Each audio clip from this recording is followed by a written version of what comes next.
మార్వాడీలకు వ్యతిరేకంగా కోమటోళ్లను బీసీలను రెచ్చగొట్టి ఇద్దరు హిందువులను తన్నుకోవాలన్నది కదా ఆ దొంగ నకొకడ ప్లాన్.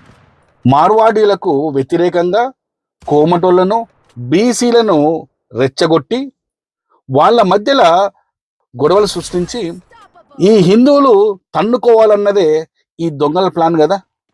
అలాంటి సమావేశానికి కోమటోళ్ళు బీసీలు ఎగేసుకొని పోవడం ఏంట్రా నాయన. ఉదయం లేచినప్పటి నుంచి రాత్రి పడుకునే వరకు 24 గంటలు 365 రోజులు ఈ హిందూ వ్యతిరేకులైన అంబేద్కరిస్టులు బ్రాహ్మణులను కోమటోళ్లను అమ్మన బూతులు తిడతారు. గ్రామాలలో పేద ప్రజలను పీల్చి పిప్పి చేసి దోచుకుంటున్నారు ఈ బ్రాహ్మణులు కోమటలు అని ప్రతిరోజు